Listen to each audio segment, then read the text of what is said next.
여기 보이는 3개의 그림 중에 효율적인 반복에 해당되는 그림은 몇 번일까요?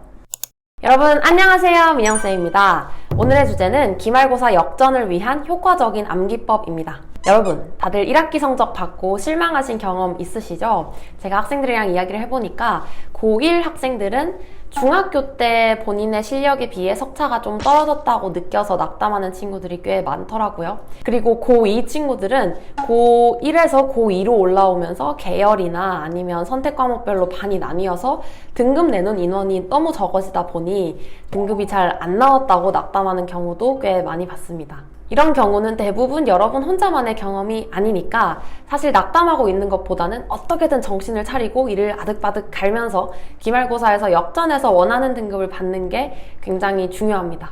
결국에 우리의 내신은 최종 한 학기의 내신 등급이 잘 나오는 거잖아요. 내신 등급을 잘 받기 위해서는 아무래도 생암기로 어느 정도 극복 가능한 과목을 공략하는 게 좋겠죠. 예컨대 국어, 영어나 아니면 암기의 비중이 큰 과목인 사회, 과학을 중심으로 노리는 게 아무래도 역전을 위해서는 효과적입니다. 기말고사 역전을 위한 단계는 크게 보면 첫 번째로는 시험 범위 전체를 다 회독하면서 눈에 익히는 게 중요합니다. 너무 공들여서 꼼꼼하게 천천히 읽으려고 하지 말고 빠르게 여러 번 읽는 게 효과적으로 머리에 더 잘 남습니다. 그리고 다음으로는 다회독이 끝났으면 암기를 해야겠죠. 다회독을 해서 큰 그림만 머리에 넣어가서는 서술형 문제를 풀기도 어렵고 그리고 문제를 조금만 꼬아서 내면 해결하기가 좀 어려워요. 그래서 큰 범위에 대한 이해가 됐으면 다음으로는 디테일하게 시험 범위에 대해 암기를 하는 게 꼭 필요합니다. 이 두 가지 단계만 착실하게 밟더라도 암기의 비중이 큰 과목에서는 괜찮은 등급을 받을 수가 있어요, 여러분. 그러면 핵심은 암기라는 건데 이 암기는 어떻게 해야 효율적이고 효과적으로 할 수 있느냐? 여러분 혹시 깜지라는 단어 들어보셨나요? 네, 여기 자료 화면으로 나갈 텐데 A4 용지에 빽빽하게 내가 외워야 될 내용을 손으로 써가면서 외우는 방법입니다. 정말 말 그대로 무지성 암기법이죠. 그래서 저도 고등학교로 갈수록 고학년이 될수록 효과적인 암기법을 찾아가면서 공부를 했던 기억이 나는데요. 자, 그러면 여러분 제가 퀴즈를 하나 내볼게요. 여기 보이는 3개의 그림 중에 효율적인 반복에 해당되는 그림은 몇 번일까요? 정답은 3번인데 한꺼번에 몰아서 복습하는 것보다는 시간차를 두고 여러 번 복습하는 것이 더 효율적이고 이 시간 간격은 나중으로 갈수록 점점 벌어지는 게 더 효과적입니다. 망각은 처음에는 급속도로 진행되지만 시간이 지나면서 이 망각이 되는 정도는 점점 완만해집니다. 따라서 우리는 매일매일 반복적으로 똑같이 암기를 하는 것보다는 어느 정도 뇌의 패턴에 맞춰서 그 주기에 맞춰 머리에 넣어줘야 내용이 더 오래 남는다는 거죠. 사실 제가 공부할 때는 뇌의 패턴이라는 걸 잘 모르니까 제가 임의적으로 설정을 했어요.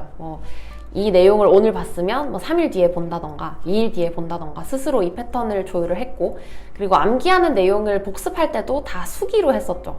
예를 들어서 외워야 될 내용이 있으면 노트에다 손으로 적고 요게 외워야 될 범위라고 치면 해당 부분들을 지우개로 지워보기도 하고요.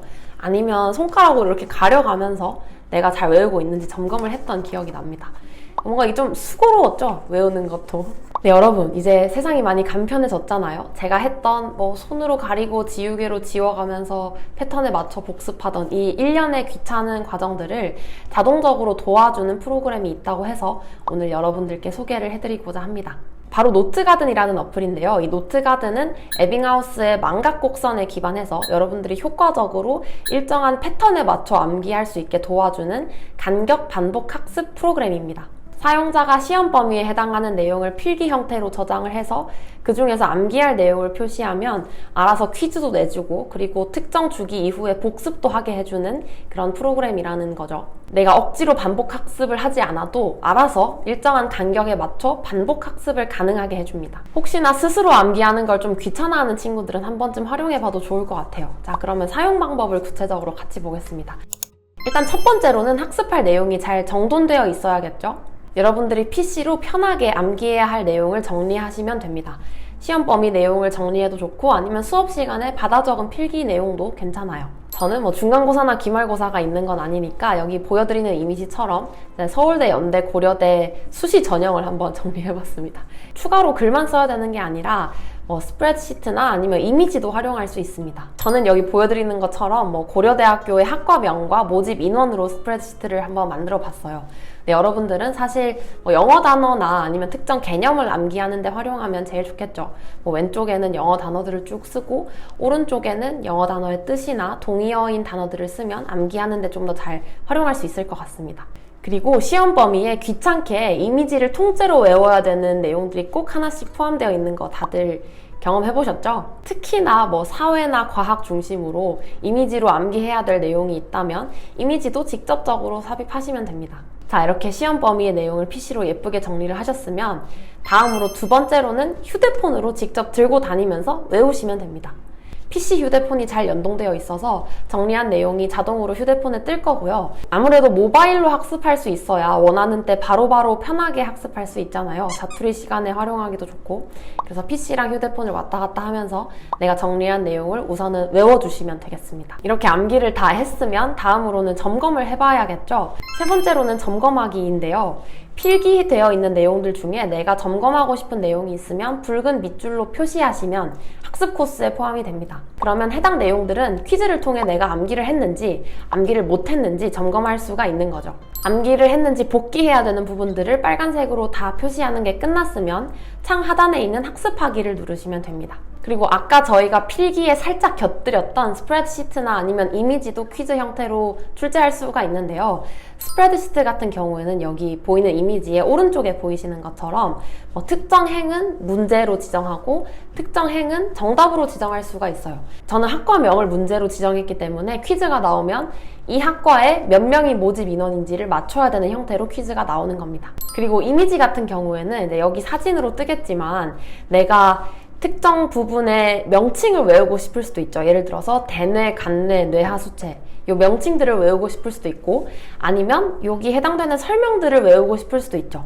그래서 여러분이 그때그때 필요에 따라 점검하고 싶은 부분을 빨간색 박스로 표시하시면 돼요. 그러면 해당 부분이 빈칸으로 뜰 거기 때문에 내가 복기하면서 퀴즈를 맞출 수 있게 출제가 됩니다. 자, 이렇게 암기해야 될 내용들을 다 지정했으면 네 번째 단계로는 퀴즈를 풀면서 학습을 해야겠죠. 자, 이렇게 내가 출제했던 문제가 화면에 뜨게 되면 쉬운, 보통, 어려움, 모른다 혹은 안다, 모른다 중에 누르시면 됩니다. 쉬운, 보통, 어려움으로 이제 알고 있는 내용도 구분해서 물어보는 이유는 복습해야 되는 간격을 조절하기 위함이라고 하는데요. 만약에 어려움을 눌러서 맞췄다라고 하면 금방 복습을 해야겠죠. 그래서 복습 주기가 되게 짧게 돌아온다고 합니다. 예를 들어 하루 간격으로 복습을 하게 되고 만약에 내가 쉬움을 눌러서 맞췄다 그러면 복습 주기가 천천히 돌아온다고 해요. 뭐 예를 들어서 3, 4일 이후에 복습을 하게 되는 거죠. 이렇게 마칠 때까지 모르는 내용을 물어보니까 내가 혹시나 암기할 때 빠뜨리는 내용이 없는지 점검할 때 굉장히 유용하겠죠. 앞서 스프레드시트에 저장했던 학습 코스는 이렇게 노출이 됩니다. 영어 단어를 외우기로 했던 친구들은 영단어가 뜨면 거기에 해당되는 의미를 내가 아는지 모르는지 어려워하는지 쉬워하는지를 체크하시면 됩니다. 그리고 아까 우리 뇌 그림 관련해서 이미지도 암기해야 되는 파트에 넣어놨었죠. 그것도 여기 띄워드리는 그림처럼 퀴즈로 나오게 되고요. 여기 블랭크 처리되어 있는 곳의 명칭을 내가 아는지 설명을 내가 아는지 점검을 할 수 있게 문제가 출제됩니다. 만약 퀴즈를 마친다면 망각곡선에 기반한 알고리즘을 토대로 학습자가 까먹을 시점을 추정해서 다시 복습하게끔 만들어준다고 합니다. 사실은 우리가 망각곡선에 기반해서 최적의 타이밍에 암기를 하고 복습을 하면 가장 좋겠지만 현실적으로는 좀 어렵잖아요. 기말고사 내용도 많은데 언제 그걸 주기에 맞춰서 복습을 하겠어요. 그래서 혹시나 암기를 좀 어려워하거나 암기 범위가 너무 많아서 고민이었던 친구들은 한 번쯤 활용해 보셔도 좋을 것 같습니다.